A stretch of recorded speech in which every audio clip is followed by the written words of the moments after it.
2024년 한 해 동안 참 많은 일들을 겪었는데 하나님께서 우리를 보호하시고 또 돌보아 주셨습니다. 많은 기도에 응답해 주시고 또 자비를 베풀어 주신 하나님 앞에 감사가 됩니다. 그리고 이제 새로운 한 해가 열렸는데 올 한 해도 참 많은 일들을 겪게 될 것입니다.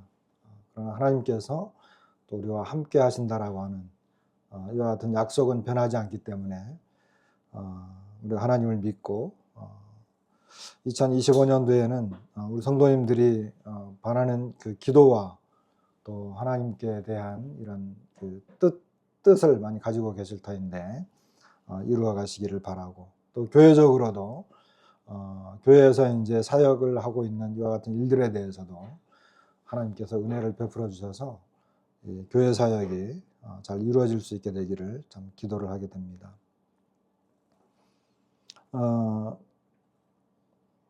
어떤 말씀을 이렇게 처음에 하는 것이 좋을까?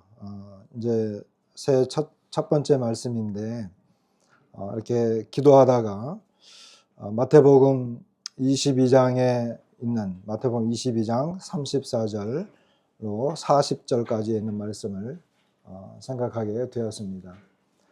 오늘 이 말씀을 우리가 생각하면서 세세한 부분보다는 어떤 원론적인 그런 내용들에 대해서 좀 생각해 보고, 세세한 부분들은 우리 성도님들이 말씀을 굳이 하지 않아도 어느 정도 알고 있는 것이고, 앞으로 이제 말씀을 읽어 나가면서 성도님들이 각자가 이렇게 이루어갈 수 있는 또 하는 일이라고 이렇게 생각이 되어집니다. 제목은 1 플러스 1은 1이다 라고 합니다. 여러분, 1 더하기 1은 뭘까요? 2잖아요. 근데 오늘 제목은 사랑 1 더하기 1은 1 이렇게 정해봤습니다. 주제는 우리가 알다시피 하나님 사랑, 이웃 사랑. 22장 34절로 40절까지 짧기 때문에 다 같이 한번 읽어보겠습니다. 34절부터 40절까지입니다. 시작. 예수께서 사두개인들로 대답할 수 없게 하셨다 함을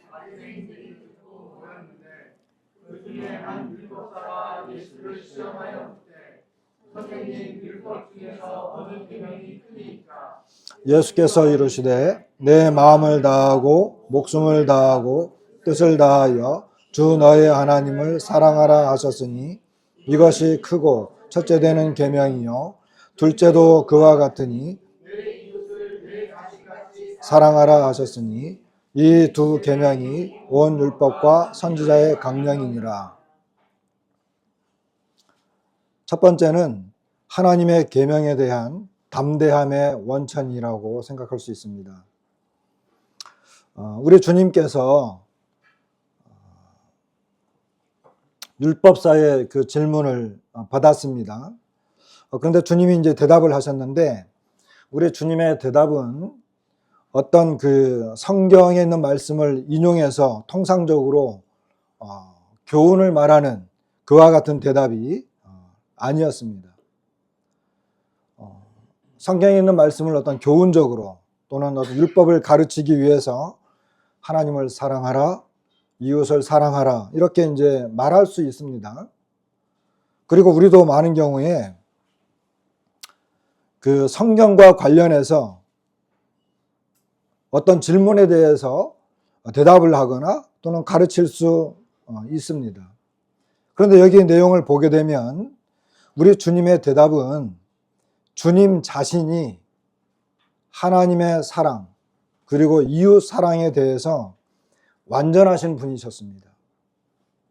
그렇기 때문에 율법사가 질문을 했을 때 우리 주님은 그것을 조금도 망설임 없이, 그리고 그 말씀에 대한 그것을 가르치거나 교훈을 알려주기 위해서 성경에 있는 내용을 보여주기 위해서라기보다는 그 말씀 그 자체이셨기 때문에 하나님을 사랑하는 것, 이웃을 사랑하는 것에 대해서 주님은 그 자체로 주님 자신이 완전하신 분이셨기 때문에 너무나 담대했습니다. 이것은 우리가 보통 말하는 어떤 확신을 가지고 말한다라기보다는 주님은 이 말씀을 대답하시면서 여기에 대해서 너무나 담대하게 이렇게 말씀하시는 것을 보게 됩니다. 주님은 우리가 주님에게 하나님을 사랑하십시오, 그리고 이웃을 사랑하십시오라고 우리는 질문을 할 수가 없습니다. 그 질문은 오직 우리 주님만이 우리에게 할 수 있는 내용이었습니다. 왜냐하면 우리 주님이 그 말씀을 하신 자체이셨고, 그리고 그 말씀대로 사셨고, 그 내용과 행동과 삶에 있어서 완전하셨기 때문에 그렇습니다.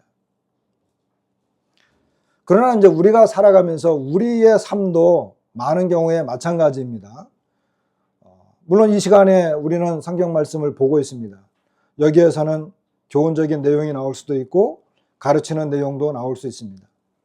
그런데 이 하나님의 말씀을 교훈하거나 가르치거나 권고하거나 또는 경고하거나 책망하거나 이 모든 일에 있어서 과연 나 자신이 그 말씀에 대해서 얼마나 담대할 수 있을까?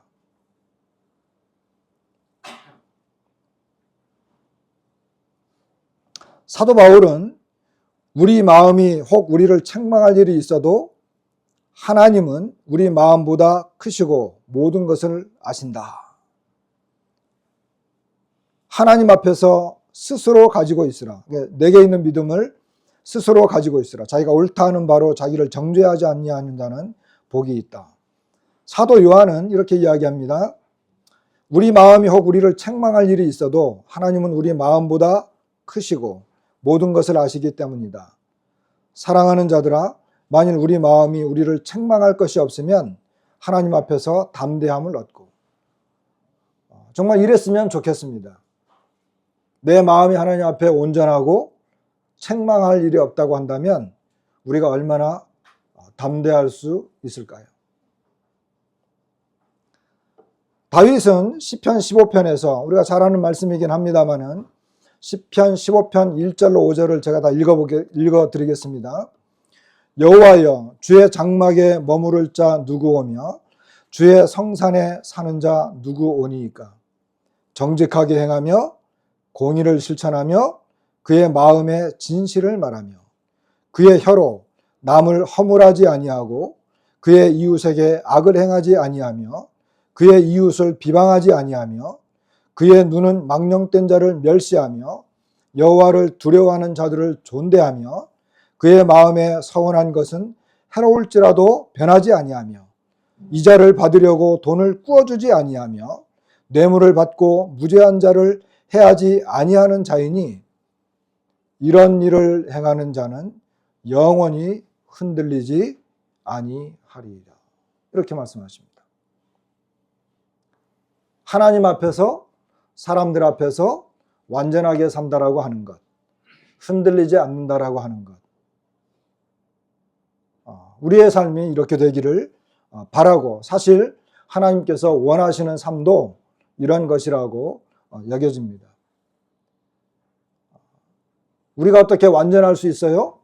이러한 변명보다는 하나님의 말씀에 순종하고 나의 삶이 거룩해지기를 원하는 마음으로 하나님 앞에 나아가려고 하는 것이 매우 중요하다, 이렇게 이야기되어집니다. 두 번째는 계명에 이어서, 지금 여기 율법사가 선생님 계명 중에 어느 계명이 가장 큽니까? 이런 질문을 했잖아요. 그런데 이 본문 그 다음에 나오는 본문, 그러니까 41절부터 46절까지의 내용인데요. 먼저 앞에 것을 생각을 해보면 사람들은 대체적으로 말씀 또는 계명, 특히 이 바리새인들 율법자들은 더 그랬던 것 같아요. 하나님의 계명에 대해서는 잘 알려고 애를 씁니다. 그렇지만 그 계명을 주신 하나님 그분 자체에 대해서는 무지하는 경우가 굉장히 많다라고 하는 것입니다.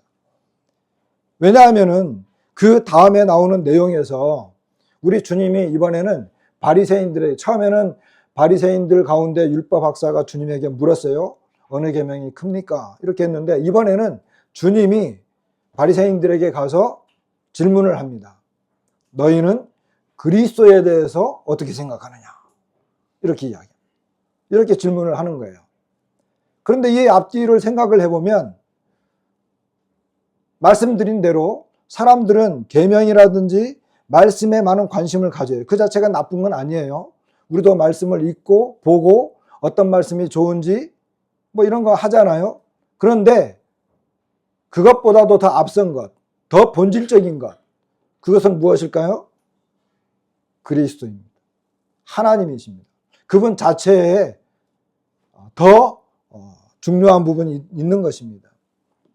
그래서 계명이라든지 율법, 성경의 교훈들 이런 것들 많은 것을 알고 가르칠 수 있죠. 그렇지만 정작 그리스도에 대해서 무지하다고 한다면 무슨 유익이 있을까요? 나 성경 말씀 이런 말씀 암송했어요. 또는 뭐 성경을 한번 읽었어요. 우리가 그런 이야기 할 수 있습니다. 뭐 자랑이 아니라 어떤 의무감이나 또 주님을 사랑하기 때문에 말씀을 사랑하기 때문에 할 수 있지만 원하는 것은 그리스도를 아는 것입니다. 주님은 이와 같은 것들을 아마 아셨을 것 같아요. 그래서 계명을 언급하고 있는 그 사람들에게 큰 계명에 대해서 말씀하신 다음에 그러면 그리스도에 대해서는 너희들이 어떻게 생각하느냐 이렇게 질문을 또다시 던졌다는 것입니다. 율법과 선지자의 모든 글들, 그렇죠? 그것은 결국 누구를 말하고 있느냐 하면 그리스도를 말하고 있기 때문입니다. 구약 성경의 이 모든 내용들이 그리스도에 대해서 언급하고 있는 것을 보게 되는데 조금 구체적인 부분은 이 뒤에 말씀을 드리겠습니다. 율법과 선지자의 그 글들이 그리스도를 말하고 있다라고 하는 내용은 바울에 의해서 이것이 증명이 되어집니다. 바울이 이제 첫 번째 전도 여행을 나가서 비시디아 안디옥에 이제 갔을 때입니다. 비시디아 안디옥에 가서 안식일에 회당에 들어갔어요. 그래서 사도행전 13장 그 15절에 보면 율법과 선지자의 글을 읽은 후에 회당장들이 사람을 보내어 물어 이르되 형제들아 만일 백성을 권할 말이 있거든 말하라 하니 바울이 일어나 손짓하여 말하되 중요한 표현 이스라엘 사람들과 및 하나님을 경외하는 사람들아 들으라 이래요.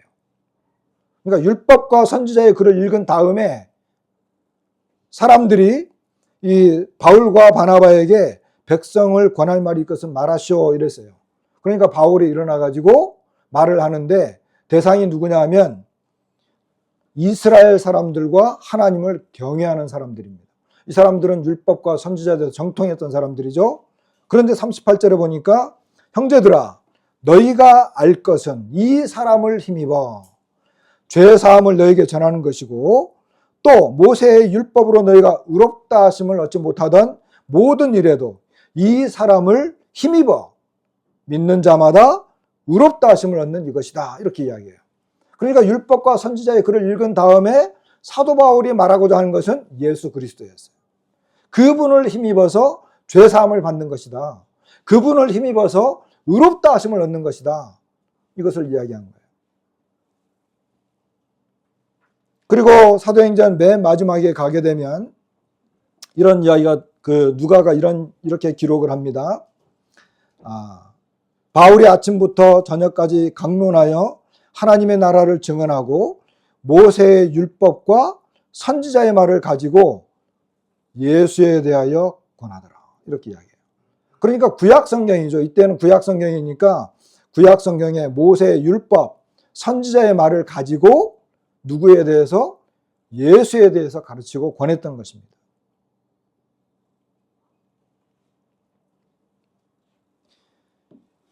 그러면 예수님께서 율법 학자가 질문했던 그 하나님 사랑과 이웃 사랑, 그리고 예수님이 원하셨던 것은 그리스도에 대해서 너희는 어떻게 생각하느냐 이렇게 연결이 되어졌는데 사실 이 가장 큰 계명이었던 하나님의 사랑, 그리고 이웃 사랑은 바로 메시아, 그리스도였던 예수님에 의해서 이것이 완결되었습니다. 예수님이 그것을 이루신 분이십니다. 실제로 이 땅에 오셔서 그것을, 그 말씀을 그대로 순종했고 이루어 가셨고 이루셨습니다. 예수님에 의해서. 요 내용을 조금 더 이렇게 우리가 이제 그 구약에 있는 역사적인 배경 이런 것들을 좀 이렇게 생각해 보면, 여기에 하나님을 사랑하는 이 계명 가장 큰 거였죠. 그리고 이웃 사랑, 똑같이 큰 사랑이었습니다. 근데 이 인용하신 두 말씀은 그 이스라엘 백성들이 어떤 극적인 변화가 일어날 때 주어졌던 그런 말씀들입니다. 다시 말하면 시내산 그리고 요단 동편의 모압 평지에서 이 두 내용의 말씀이 주어져요. 첫 번째 말씀은 신명기 6장에 나와 있는 말씀입니다. 그리고 신명기 6장 1절로 5절 그리고 20절에서 25절까지의 내용인데, 이 요압 평지에서 이 하나님을 사랑하라라고 하는 요 말씀은 이제 이스라엘 백성들이 출애굽을 해가지고 광야 40년을 거쳤습니다. 그리고 이제 드디어 그 여리고 맞은편, 이제 강을 건너면 여리고인데 그 여리고 맞은편 모압 평지라고 하는 곳에 이스라엘 백성들이 쫙 이렇게 그 진열을 했어요. 그리고 요단강 그 건너편을 이렇게 바라보면서 모세가 이제 마지막, 이때의 그 백성들은 출애굽을 애굽 땅에서 나온 사람들은 다 1세대들은 다 죽었고 2세대들이에요. 그러니까 이 사람들에게 이제 하나님의 그 말씀을 다시 한번 재정리해서 모세가 그 사람들에게 전해주었던 내용인데, 그 가운데 핵심 내용이 바로 신명기 6장에 나옵니다. 그것은 이제 유일하신 하나님, 그리고 그들이 정말 경외해야 될 그 하나님, 그리고 그들이 가나안 땅에 들어가서 어떻게 행해야 되는지에 대한 이런 내용들을 이제 쭉 말씀하시는데, 보세요. 이집트 땅에서 구출을 받은 다음에 40년 광야 생활하고 드디어 이제 가나안 땅 입성 직전에 있었습니다. 거기에서 주어진 말씀입니다. 그리고 이제 이웃을 사랑해라라고 하는 이 말씀은 레위기 19장인데, 이것은 그 아까 모압 평지 사건보다 먼저 있었던 사건이에요. 왜냐하면 레위기는 시내산에서 주어진 말씀이거든요. 이것은 이스라엘 백성들이 이집트 땅에서 구출함을 받고 이제 쭉 진행하다가 시내산이라고 하는 곳에 도착합니다. 그리고 그 시내산에서 하나님은 모세에게 율법을 제정하시고 이 계명을 주십니다. 그 내용을 이렇게 쭉 가르치는데, 레위기 19장에 오면 거기에서 하나님께서 내가 거룩하니까 너희도 거룩해라. 나 여호와가 거룩하니 너희도 거룩해라. 그러면 그 내용이 쭉 그 다음에 나오는 내용들이 이스라엘 백성들이 어떻게 하면 거룩한 삶을 사는지에 대한 내용들이 나오는 거예요. 근데 그 장소가 그 율법이 주어졌던, 이 이스라엘 백성들은 그 전에는 계명도 없었고 아무런 아무것도 가진 게 없었어요. 그런데 하나님께서 시내산에서 이스라엘 백성들에게 이 계명을 주신 거죠. 다시 말하면 한 국가의 법을 그 하나님의 백성들에게 주신 것입니다. 그래서 이 율법들은 이스라엘이 유일하신 하나님을 경외하고 거룩한 백성이 되기 위해서 가나안 땅에 들어가면 어떻게 살아야 하는지에 대한 이 율법의 근원적인 부분, 이 근간을 이루는 말씀들을 주어졌고, 이 말씀을 순종하면 복을 받고 이 말씀을 불순종하면 저주를 받는 이와 같은 약속이 주어지는 그런 내용들입니다. 여기에서 우리가 조금 더 생각해 볼 수 있는 것은, 왜냐하면 이제 계명이 주어졌고 마태복음 본문에서 계명을 이야기했고 그 다음에 그리스도에 대해서 이야기를 했거든요. 근데 이것과 이제 유사한 배열, 구약에서의 그런 그 어떤 배경들을 조금 더 우리가 생각을 해보면, 구약 성경의 이 배열을 통해서, 구약 성경이 이렇게 뭐 창세기 출애굽기 이렇게 배열되어 있잖아요. 이런 배열을 통해서 주어진 이 율법, 그리고 그 율법을 대하는 태도, 그리고 그 배열이 어떤 주어진 어떤 목적 같은 것들이 있어요.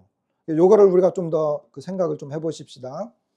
구약의 개요는요, 지금 우리가 보고 있는 이 구약 배열은 BC 한 2세기쯤에 이스라엘 그 이집트에서 그 알렉산드리아에서 헬라어 성경이 이렇게 헬라어로 번역이 되었어요. 그래 그 헬라어 번역을 따라서 우리에게 주어진 이런 배열들이거든요.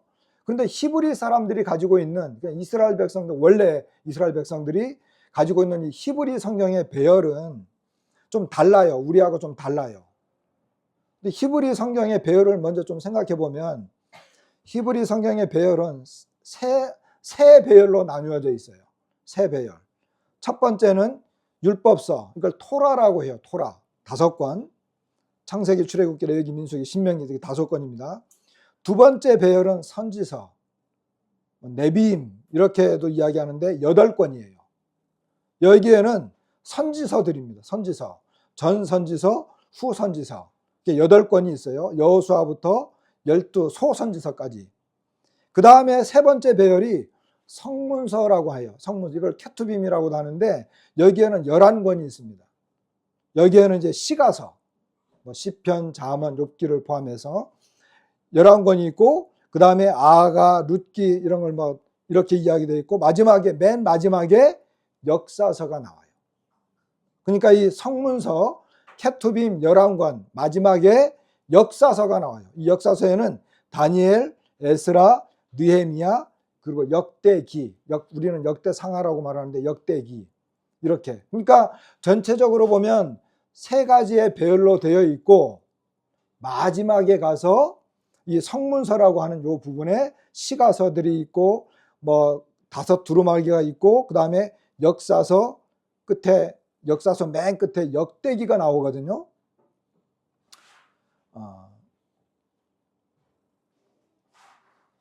그런데 우리가 누가복음 24장에 예수님께서 제자들에게 이야기하시는 말씀을 우리가 생각해 보면, 누가복음 24장 44절에 예수님이 이렇습니다.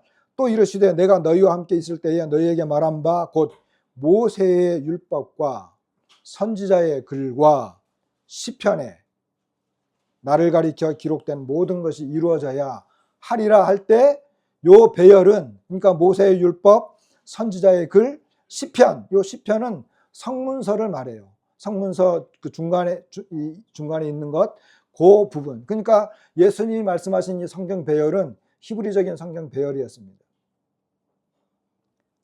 그리고 우리가 보통 알고 있는 이 헬라어 성경 배열, 이것은 이제 4배열이죠. 율법서, 토라, 모세오경, 그리고 역사서.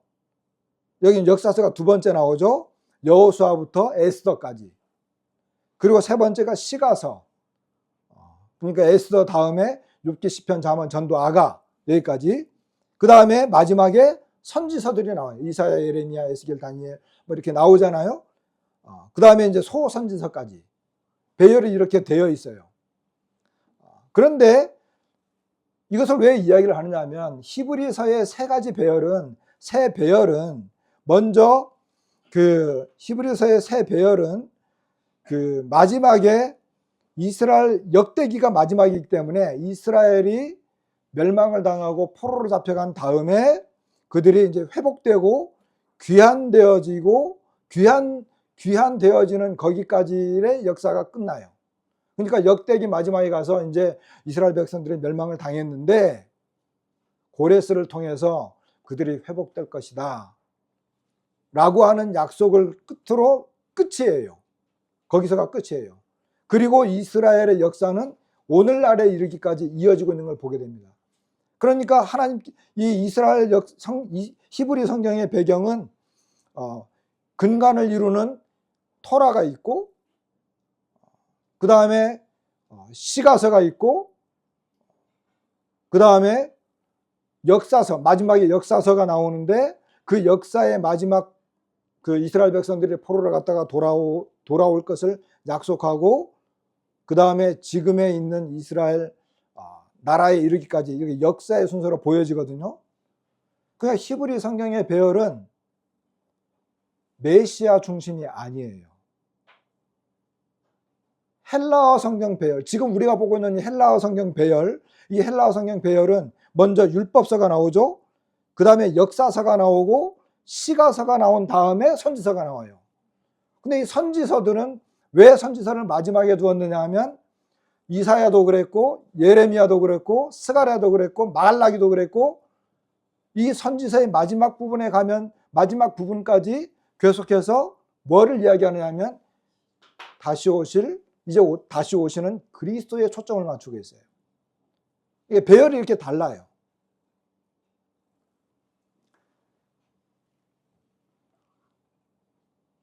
그래서 모세오경은 율법의 근간을 이루고 신앙과 도덕의 기본을 말하고 있습니다.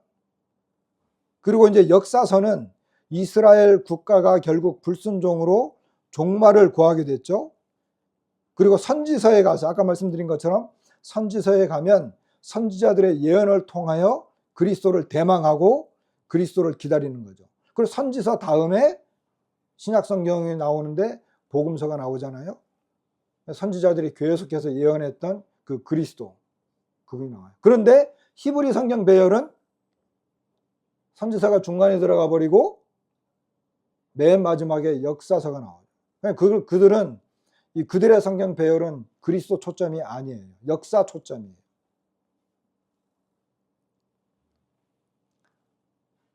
그래서 이스라엘 역사의 결론은 결국은 하나님 사랑, 이웃 사랑이라고 하는 이 엄청난 두 계명이 실패로 끝나는 이와 같은 장면을 보게 됩니다. 이스라엘 백성들의 실패 원인, 우리가 이제 어느 정도는 알고 있지만 조금 약간만 언급을 하게 된다면은 다 읽어드릴 수는 없고 역대하 36장에 이제 이런 내용들이 나옵니다. 역대하 36장에 보면 그 예레미야의 경고, 예레미야가 계속해서 그 왕들에게 경고를 하죠. 바벨론에게 항복해라. 그리고 바벨론에게 포로로 끌려가면 거기에서 열심히 살아라. 언젠가 회복할 것이다. 그 기간은 70년이 될 것이다. 근데 예레미야의 경고를 거절했습니다. 그리고 하나님께서 선지자들을 보내는데 계속해서 무시했고 느부갓네살 왕의 그 경고를 무시했고 배반했습니다. 그리고 백성들을 폭압으로 다스렸습니다. 그래서 여기 보게 되면 36장에 보면 중간중간에 선지자 예레미야가 여호와의 말씀으로 일러도 그 앞에서 겸손하지 아니하였으며 느부갓네살 왕, 그 왕을 배반하고 목을 곧게 하며 마음을 완악하게 하여 이스라엘 하나님 여호와께로 돌아오지 아니하였고 그리고 모든 제사장들의 우두머리들과 백성도 크게 범죄하여 이방 모든 가증한 일을 따라서 여호와께서 예루살렘에 거룩하게 두신 그의 전을 더럽게 하였으며 그 조상들의 하나님 여호와께서 그의 백성과 그 거하시는 곳을 아끼사 부지런히 그의 사신들을 그 백성에게 보내어 이르셨으나 그의 백성이 하나님의 사신들을 비웃고 그의 말씀을 멸시하며 선지자들을 욕하여 여호와의 진노를 그의 백성에게 미치게 하여 회복할 수 없게 하였다. 그들의 패망의 원인이 됩니다. 그러니까 이 사람들은 결국은 하나님 사랑에 실패했어요. 그리고 이웃 사랑에 실패했습니다. 예레미야도 예레미야서 5장에 보면은 참 놀라운 말씀이 나와요. 예레미야 5장에 보면은 눈이 있어도 보지 못하며 귀가 있어도 듣지 못하는 백성이여 들을지어다. 여호와의 말씀이니라. 너희가 나를 두려워하지 아니하느냐. 내 앞에서 떨지 아니하느냐. 얼마나 두려운 내용입니까? 내가 모래를 두어 바다의 한계를 삼되 그것으로 영원한 한계를 삼고 지나치지 못하게 하였으므로 파도가 거세게 이나 그것을 이기지 못하며 뛰노나 그것을 넘지 못하였느니라. 그렇죠. 하나님께서 바다에 모래로 한계를 정했잖아요. 아무리 파도가 사납고 태풍이 와도 그 모래를 넘어서지 못해요. 그죠? 그런데 그러나 너희 백성은 배반하며 반역하는 마음이 있어서 이미 배반하고 갔으며. 그러니까 이스라엘 백성들은 바다도 하나님의 그 경계선을 넘지 못하는데 이스라엘 백성들은 그 경계선을 넘었다는 거예요. 배반하고 그들은 돌아가 버렸습니다. 그리고 이렇게 하나님을 배반했고 내 백성 가운데 악인이 있어서, 이 사람들은 거짓 선지자, 정치인들 이런 사람들입니다. 새 사냥꾼이 매복함 같이 지키며 덫을 놓아 사람을 잡으며 세상에 새들이 가득함 같이 너희 집들에 속임이 가득하도다. 그러므로 너희가 번창하고 거부가 되어 살찌고 윤택하며 또 행위가 심히 약하여 자기 이익을 얻으려고 송사 곧 고아의 송사를 공정하게 하지 아니하며 빈민의 재판을 공정하게 판결하지 아니하니 내가 이 일들에 대하여 벌하지 아니하겠으며 내 마음이 이 같은 나라에 보복하지 아니하겠느냐. 이스라엘 백성들은 하나님을 향한 사랑과 신뢰를 잃어버렸고, 그리고 그들은 백성들과의 관계, 이웃사랑에 대해서 완전히 실패한 것을 보게 됩니다. 이 나라가 망했습니다. 그래서 바벨론에 갔을 때 다니엘 선지자는 그 바벨론에서 이런 표현을 씁니다. 그는 크시고 두려워할 주 하나님, 주를 사랑하고 주의 계명을 지키는 자를 위하여 언약을 지키시고 그에게 인자를 베푸시는 이시여, 우리는 이미 범죄하여 패역하며 행악하며 반역하여 주의 법도와 규례를 떠나싸우며 주의 종 선지자들이 주의 이름으로 우리의 왕들과 우리의 고관과 조상들과 온 국민에게 말씀한 것을 듣지 아니하였나이다. 온 이스라엘이 주의 율법을 범하고 치우쳐 가서 주의 목소리를 듣지 아니하였으므로 이 저주가 우리에게 내렸으되 하나님의 종 모세의 율법에 기록된 맹세대로 되었으니 이는 우리가 주께 범죄하였음이니이다. 모세의 율법에 기록된 대로 이 모든 재앙이 이미 우리에게 내렸사오니, 여기 중요한 표현이 나오는데, 우리는 우리의 죄악을 떠나고 주의 진리를 깨달아 우리 하나님 여호와의 얼굴을 기쁘게 하지 아니하였나이다. 여기 보면 죄악을 떠나고 진리를 깨달아서 하나님 여호와의 얼굴을 기쁘게 하지 못했다는 것입니다. 하나님께서 기뻐하시는 것이 뭐예요? 죄악에서 떠나는 것, 그리고 진리의 말씀을 깨달아서 하나님 앞에 순종하는 것. 이것은 천고만변 만고의 불변의 진리입니다. 구약이나 신약이나 예전이나 지금 우리들에게나 다 마찬가지입니다. 우리가 죄악에서 떠나고 진리의 말씀을 깨달아서 하나님 앞에 하나님을 경외하고 그분에게 순종하는 것. 그러면 하나님이 기뻐하시고 복을 주시지만, 그렇게 하지 못하면 하나님께서 내가 이 같은 백성을 벌하지 아니하겠느냐 하신 말씀 그대로입니다. 다니엘은 이와 같은 것을 깨달았기 때문에 계속해서 긍휼이 크신 하나님, 은혜로우신 하나님, 하나님 자신을 위해서 이 백성을 제발 구원해 주십시오, 이런 간절한 기도를 드리는 것을 보게 됩니다. 여러분, 하나님께서 율법을 왜 주셨을까요?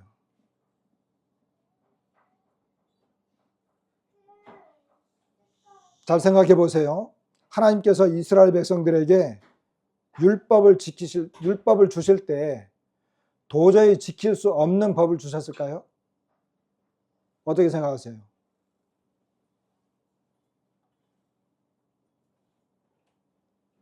만일에 이 율법이 도저히 지킬 수 없는 거라면 하나님께서 너희들에게 절대 지킬 수 없는 내 법을 주겠어.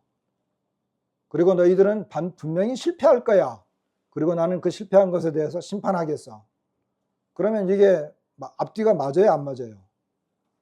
지킬 수 없는 법을 주면서 지켜라, 지키지 못하면 심판하겠다. 이게 맞습니까?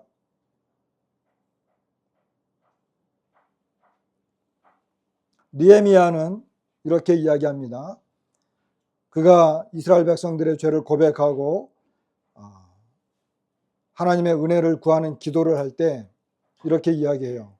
또 신의 산에 강림하시고 하늘에서부터 그들과 말씀하사 정직한 규례와 진정한 율법과 선한 율례와 계명을 그들에게 주시고, 느헤미야 9장 29절에는 다시 주의 율법을 복종하게 하시려고 그들에게 경계하셨으나 그들이 교만하여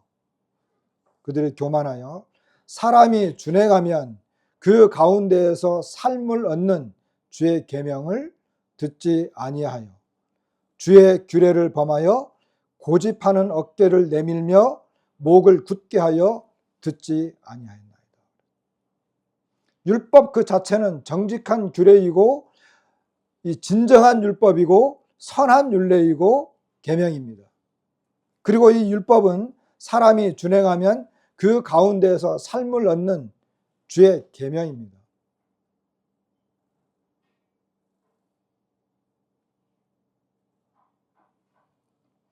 그런데 이 백성들이 율법을 지키지 못한 이유,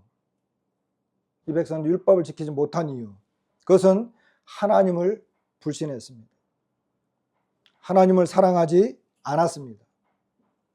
자신의 육신대로 살기를 원했고 끝까지 고집을 피웠고, 그리고 사람들이 갖고 있는 이 죄의 본성적인 이 죄의 본성을 따라서 살고자 하는 이런 삶을 추구했기 때문에 하나님의 율법을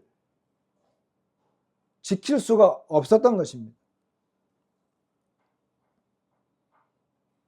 율법 자체에 문제가 있는 것이 아니죠.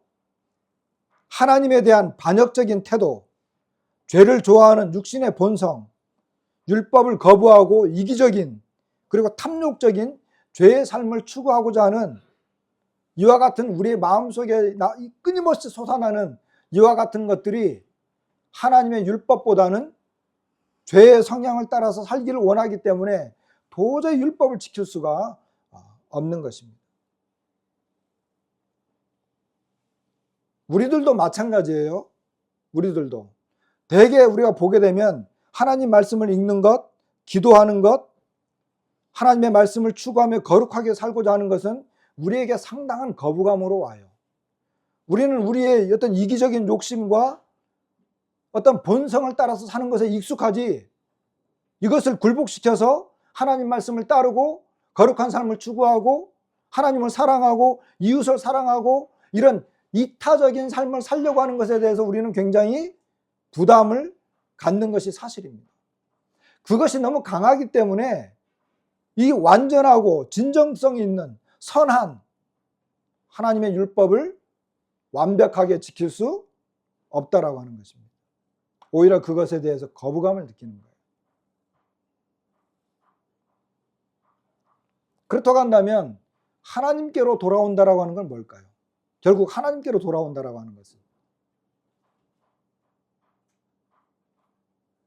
하나님을 사랑하고 율법에 있는 내용들을 보면서 내가 율법을 범했구나, 내가 죄를 범했구나, 하나님의 기준과 그 가르침, 교훈에 대해서 내가 잘못된 태도를 가졌구나, 이것을 깨닫고 하나님 앞에 엎드리는 것입니다.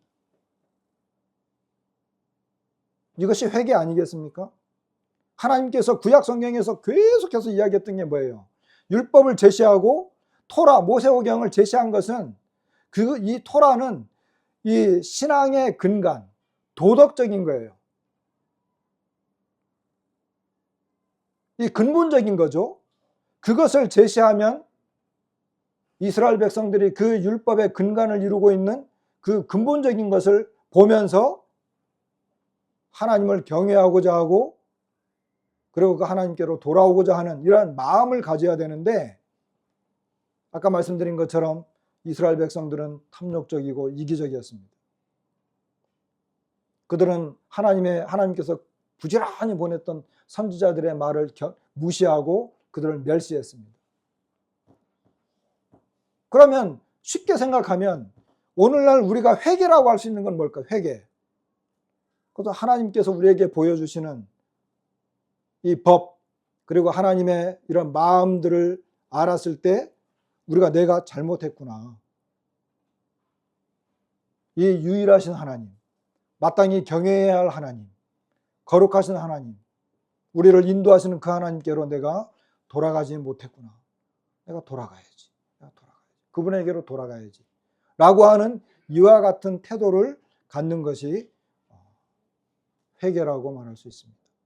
회개라고 하는 것은 그래서 근본적인 것이지 어떤 그 부분적인 이와 같은 그 죄의 고백 이런 것들만 말하는 것은 아니라고 하는 것입니다. 느헤미야와 다니엘은, 여기서 제가 시간이 없어서 다 읽어드리지 못했는데, 느헤미야와 다니엘은요, 엎드려서 우리가 죄를 범했습니다. 나와 내 조상이, 나도 범죄했고 우리 조상이 범죄했습니다. 하나님께서 우리에게 주신 그 선한 율례와 이 규범을, 계명을 우리가 어기고 하나님을 배반했습니다. 그렇지만 이제 하나님께로 돌아가고자 하니 우리에게 긍휼을 베풀어 주십시오. 은혜를 베풀어 주십시오. 우리를 불쌍히 여겨 주십시오. 계속해서 이렇게 기도해요. 우리는 범죄했지만 자비로우신 하나님, 긍휼이 풍성하신 하나님, 우리를 구원해 주십시오. 이렇게 기도했던 모습들을 보게 됩니다.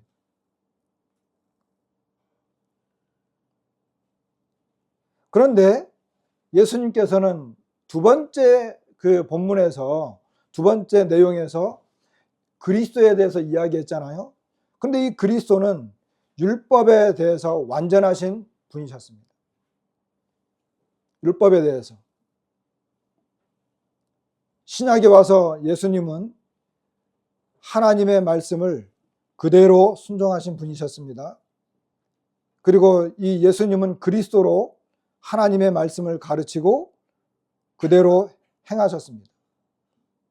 예수님의 이 교훈과 예수님의 행동, 이와 같은 것들이 바로 예수님께서 그 죄가 없으신 하나님의 아들이다라고 하는 것을 스스로 증명하신 것입니다.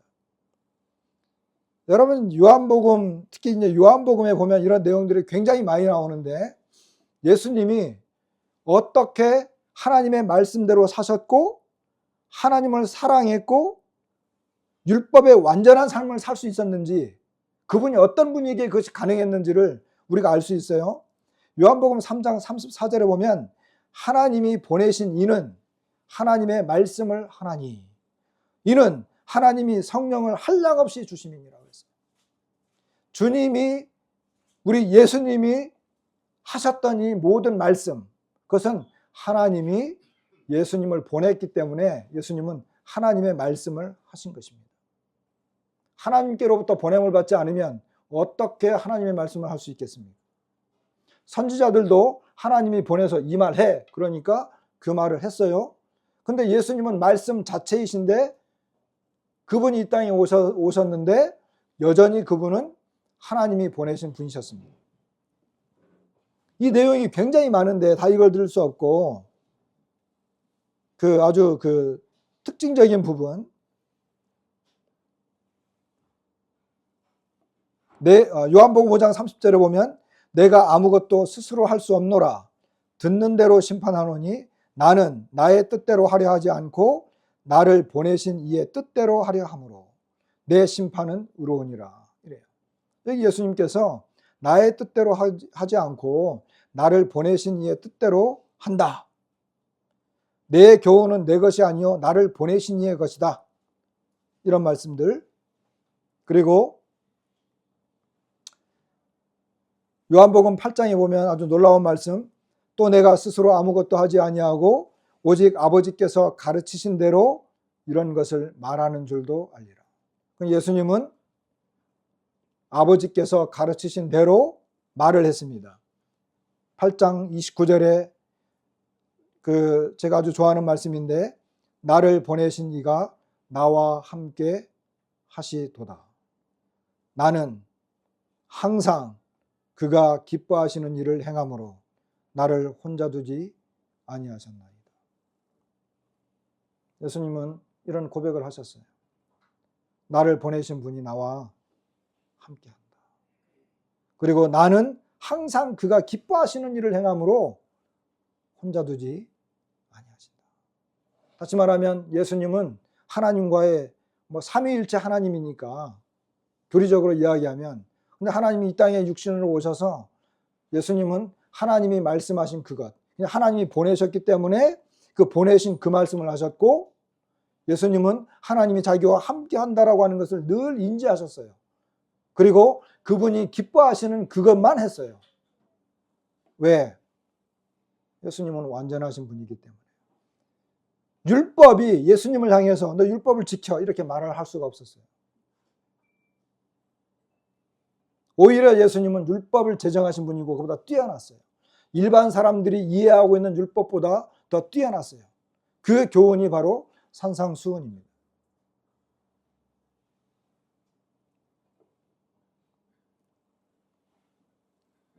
그래서 예수님은 율법에 대해서 완전하시고 온전히 지키셨고 완성하셨습니다.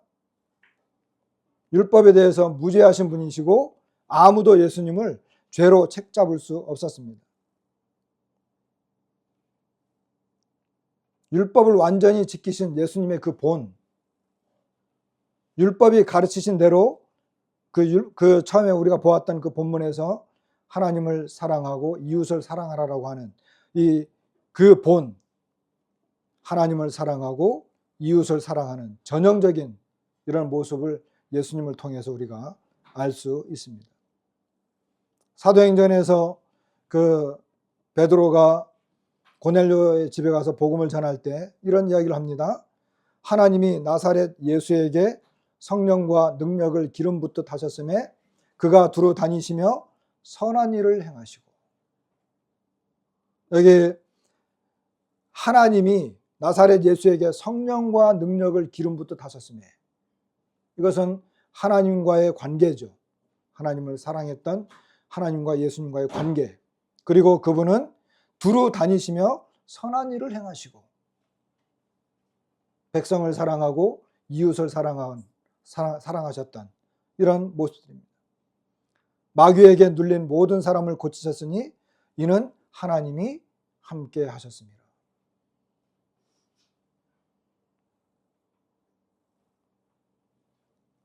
이렇게 예수님께서 보여주시는 것, 그 예수님이 어떻게 이 모든 것들을 이루시는 완전하신 분이신지를 우리가 알 수 있습니다. 그렇다고 한다면 우리가 하나님을 사랑하고 이웃을 사랑하게 되는 이런 원리는 그럼 뭘까요?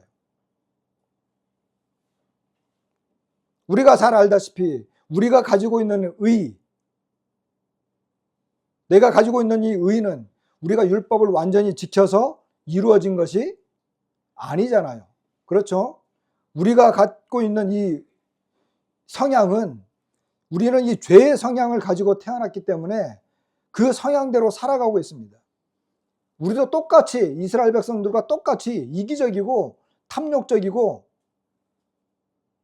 죄를 물 마시듯이 마시면서 살아가는 이런 사람들이었습니다. 이런 사람들이 어떻게 의로운 사람이 되었을까요? 내가 가진 의는 뭐라고요?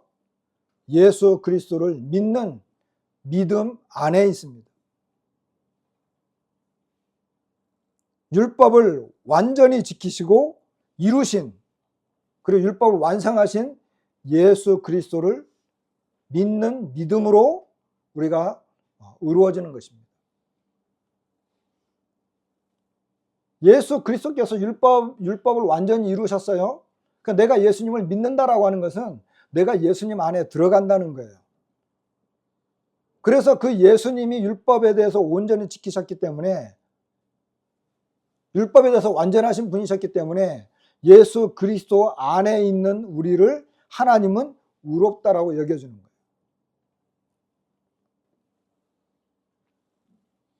바로 이 믿음을 통해서 하나님은 우리를 의롭다라고 여겨주시는 것입니다. 그런데 이것은요, 신분적인 거예요. 신분적인 것. 아까 우리는 여전히 부족하고 죄를 짓는다 그랬잖아요.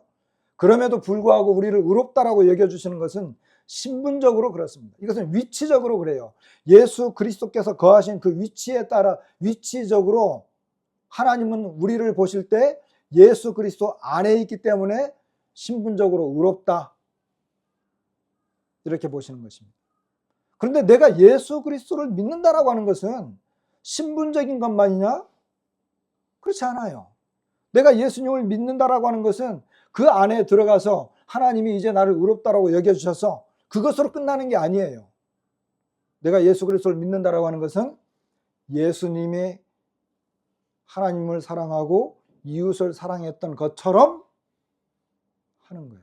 이것은 행위적인 거예요. 그리고 이것은 상태적이에요. 이해가 되시죠? 예수님을 믿는다라고 하는 것은, 내가 예수님을 믿으면 의롭다라고 하시는 것은 하나님 편에서 나를 의롭다라고 여겨주시는 것이고, 이것은 신분적이고 위치적이다, 이렇게 말할 수 있지만, 내가 또 예수님을 믿는다라고 하는 것은 그분을 따라간다는 거거든요. 예수님께서 제자들을 맨 처음에 제자들을 부를 때, 야 와서 나를 믿어, 이렇게 하지 않았어요. 믿는다라고 하는 것은 따라가는 거예요. 예수님을 따라가는 거예요. 나를 따르라 그랬어요, 예수님은. 그런데 이것은 행위적이고 상태적인 거죠. 우리의 상태, 우리의 행위, 이것도 예수님처럼 따라가겠다는 거예요. 그래서 사도 바울은 빌립보 성도들에게 이렇게 편지를 썼습니다.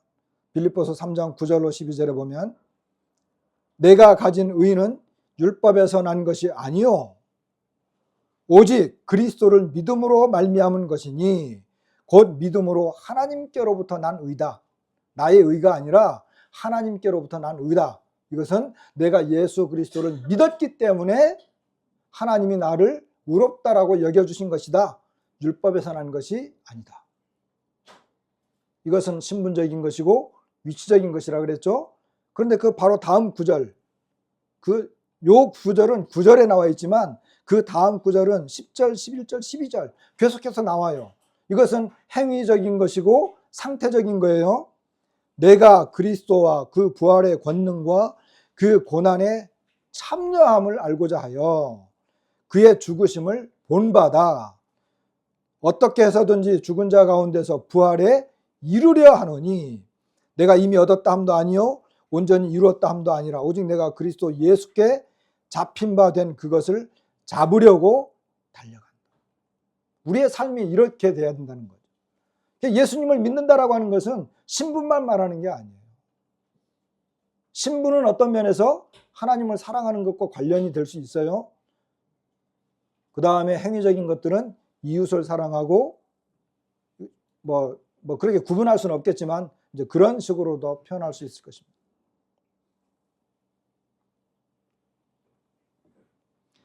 이제 결론을 내리면 하나님의 사랑은 이웃 사랑, 또 형제 사랑, 이와 같은 것. 하나님의 사랑과 이웃 사랑은 불가분의 관계입니다. 서로 떨어져서 이루어지는 것이 아닙니다. 사도 요한은 이렇게 이야기했죠. 요한일서 4장 20절에 보니까 누구든지 하나님을 사랑하노라 하고 그 형제를 미워하면 이는 거짓말하는 자니 보는 바 그 형제를 사랑하지 아니하는 자는 보지 못하는 바 하나님을 사랑할 수 없느니라. 우리가 이 계명을 주께 받았으니 하나님을 사랑하는 자는 또한 그 형제를 사랑할지니라. 그래서 이 사랑과 사랑 더하기 사랑은 사랑입니다.